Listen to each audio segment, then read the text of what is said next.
کیا اب یہ ہمیں نہیں پڑھا، کون امریکہ سے آئے ہوئے تھے اور کہہ رہے تھے کہ عشاء کی نماز میں ایک وتر پڑھ سکتے ہیں، شریعت کا کیا حکم ہے؟ کچی کچھ پتہ ہی نہیں لکھا ہوا۔ بھئی ایک وتر پڑھنا بعض ائمہ کے نزدیک جائز ہے، اور دیکھیں ایک اصول رکھیں، جس بات کو کوئی امام جائز قرار دے دے آپ اس پہ عمل کریں نہ کریں یہ آپ کی مرضی ہے، لیکن اس کو تانا نہ دیں کہ یہ ناجائز ہے۔ بھائی امام مالک، امام شافعی، امام احمد بن حنبل، امام ابن تیمیہ، ان لوگوں نے ساری زندگیاں قرآن پڑھنے پڑھانے میں، حضور کی سیرت طیبہ سیکھنے سکھانے میں لگا دی۔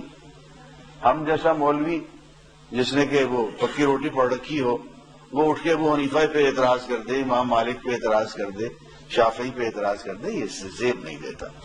جس امام نے جس چیز کو جائز قرار دیا ہے تو اس کے پس منظر میں احادیث کا انبار لگا ہوا ہے، اور حضور نے کسی ایک طریقے سے نماز نہیں پڑھی، ہر کام حضور نے کئی طریقوں سے کیا ہے، اس لیے کہ حضور تو پوری امت کے نبی ہے نا۔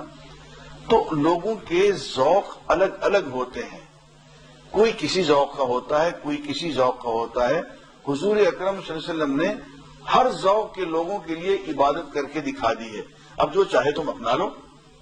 اب دیکھیں نا، یہ دعا مانگنے کا طریقہ ہے، آپ دعا یوں بھی مانگ سکتے ہیں، یوں بھی مانگ سکتے ہیں، یوں بھی مانگ سکتے ہیں۔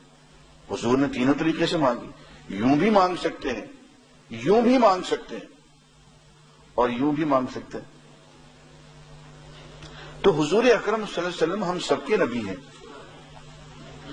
دیکھیں ایک بات کو اچھی طرح سے یاد رکھیں، اور یہ بات صرف اس کی سمجھ میں آئے گی جو دل والا ہوگا۔ یہ مختلف طریقے کی جو عبادتیں، یہ نماز یوں پڑھی جا رہی ہے، یوں پڑھی جا رہی ہے، یوں پڑھی جا رہی ہے، یوں ہاتھ کیا جا رہا ہے، یوں کیا جا رہا ہے۔ ڈاکٹر حمید اللہ مرحوم سے کسی نے یہ سوال کیا کہ جی حضور نے نماز پڑھی ہے تو یہ اتنے الگ الگ طریقے کیوں ہیں؟ انہوں نے بہت اچھا جواب دیا اور مجھے بہت پیارا لگا۔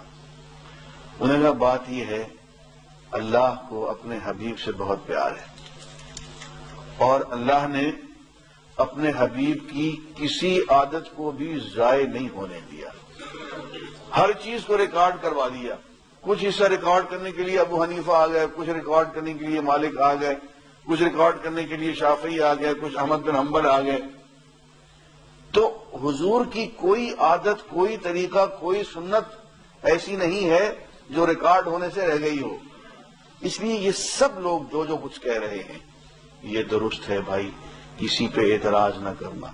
اور دیکھیے ہم سب جو کہ حنفی ہیں، میں آج آپ کو امام ابو حنیفہ کا فتویٰ سنا دیتا ہوں، غور سے سن لیں۔ امام ابو حنیفہ رحمت اللہ علیہ نے کہا ہے کہ حضور کے ہر طریقے کے مطابق کم از کم زندگی میں ایک مرتبہ نماز پڑھ لینا واجب ہے۔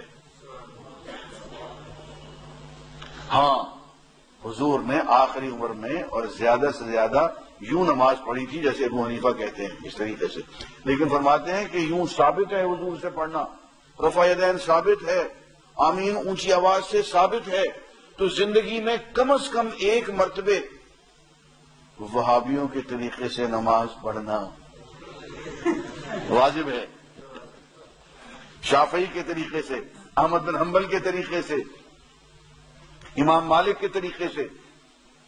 امام مالک تو ویسی نماز چھوڑ کے پڑھتے ہیں، مانتے ہی نہیں مالکی۔ تو تمام ائمہ کی طریقے سے زندگی میں کم از کم ایک مرتبہ نماز پڑھنا واجب ہے بھائی۔ اس لیے یہ جھگڑے کی بات نہیں ہے، دلوں کو کشادہ کرو۔ ایک شخص جو کہ یہاں